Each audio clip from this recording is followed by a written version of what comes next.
We'll go to Richard Goldberg. You saw him just a moment ago. He knows that delicate diplomatic dance all too well. He is a senior advisor at FDD. It is a pro-Israel foreign policy think tank. Richard, in a very real sense, this is a numbers game that no one wants to play because everyone is being asked, what is the acceptable number of civilian deaths? Is it 1? Is it 10? Is it 1,000? How do diplomats do that dance? Well, nobody ever wants to see any civilians die, period. The question in warfare is, of course, who is actually targeting civilians and who is trying to protect civilians. And so we know the United States military, for example, goes out of its way to protect civilians. We don't target civilians whenever we're going after terrorists. The British military, all of our democratic allies, we would say the same about. Israel's no different. Israel's a democracy, rule of law country. Its military holds itself to the highest ethical standards. And so the question is, who in this conflict targets civilians? We know Hamas. We've seen the videos. Who tries to protect civilians? Who's going after terrorists and may have collateral damage? It's Israel. And so there is no moral equivalency here. After 9/11, we didn't hold, press conference to say, whoa, whoa, whoa, before you go after al-Qaeda, make sure you're following the rule of law. We assume we were following the rule of law, and we need to give Israel the benefit of the doubt on that as well. Richard, is it that we followed the rule of law, or that, for instance, when we went into Afghanistan, it was not so closely followed, specifically with regards to civilian deaths? We were hell-bent on getting Osama bin Laden and decapitating al-Qaeda no matter what the cost. But now that we look back in the rearview mirror, we realize the cost in terms of civilian deaths was staggering. Well, nobody was holding a press conference questioning the rules of engagement in Syria when we were working with our Kurdish allies to go after ISIS and root out the caliphate. Again, we were targeting terrorists. We were targeting ISIS. Were there civilian casualties in Syria at the time? I'm sure there were. Nobody was calling for a humanitarian pause because it was a clear mission. The evil, the danger, the national security threat of ISIS was a priority.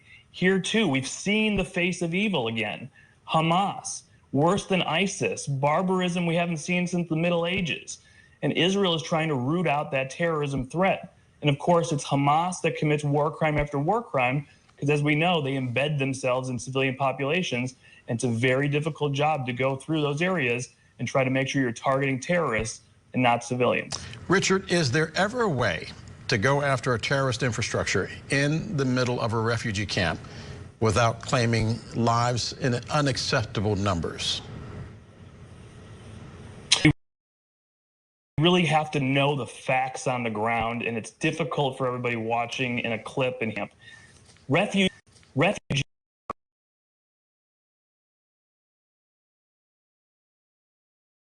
camps, you think of tent villages of people who have been displaced by war. This is a UN-governed city with buildings and infrastructure. And so just like any other city, there are buildings that Hamas is occupying. There are terrorists on the loose. There are terrorists operating there. And so when you see the pictures there, you can see it's a city. They have leveled buildings, just like they have in other areas. And so remember, Hamas controls the reporting of civilian casualties. We don't know the reliability of those numbers, and they don't tell you in any of the casualty reports how many of the deaths were Hamas terrorists versus how many were civilians. And there's no way to know the truth because, of course, the Ministry of Health is controlled by Hamas. Richard, this is an area where the United States does have experience. When the United States was going after Osama bin Laden in Tora Bora, there were models that were built. We've wound up finding him in Pakistan.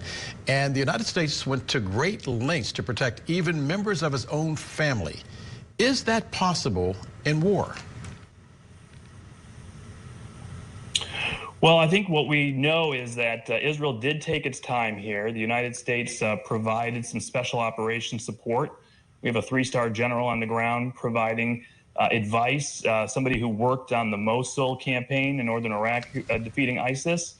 And so we've seen the IDF advancing, I think, very quickly, but also with great methodology in mind. They're splitting Gaza in two, north to south. They're encircling Gaza City. They've taken Jabalia there, which was a Hamas stronghold. And so I think that they have a plan. They're executing the plan in a way that roots out the Hamas terrorist infrastructure, gets at the leadership. while trying to avoid civilian casualties as best they can. Richard, I want to talk about these crossings. They're back. Back channel negotiations going underway to make sure that Americans living in Gaza, by some estimates of the State Department, they may be 1,000, making sure that they are not among the innocents killed. Describe those back channel negotiations that you think are going on.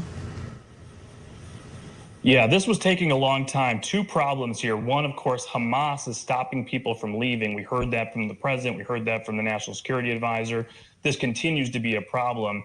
We know they use human shields, but they're also stopping civilians who want to leave to make sure they keep their human shields around, including American citizens, and that's unacceptable. But the Egyptians have also been a big problem here. You know, if they threw open that southern border there, that border that they have with Gaza, you'd be able to get every civilian who wants to leave Gaza out, leave the IDF to just take out all the Hamas terrorists and infrastructure, bring everybody back and rebuild Gaza with a new non-Hamas government in charge. Egypt doesn't want to do that. They're afraid of the refugee flow. They're afraid of Hamas taking over the Muslim Brotherhood, which they fear. And so that is what's been resisting there. Big accomplishment to get Egypt to bend and open that border. But still, we'll have to wait and see what Hamas does with letting people out. Richard, final question before I let you go. Have we forgotten the lessons of history?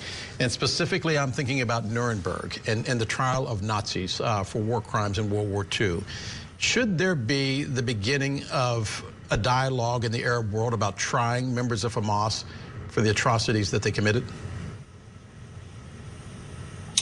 It's a really interesting question. You think about those atrocities, and we do compare them to the Holocaust, and we continue to hear just horror stories after horror stories of what was done there. It's something to consider. I think, in my mind, it's similar to ISIS. We didn't wait around to have an ISIS tribunal. We just wanted to destroy ISIS, root out its infrastructure, and defeat their leaders. I think that should probably be the primary objective here. This isn't like a civilian government. This isn't a state that's done something wrong and we're going to have a war crimes tribunal. These are terrorists, and we need to take care of terrorists the way we know how, and that is to neutralize them on the battlefield. Richard Goldberg, thanks for being with us tonight. Thank you.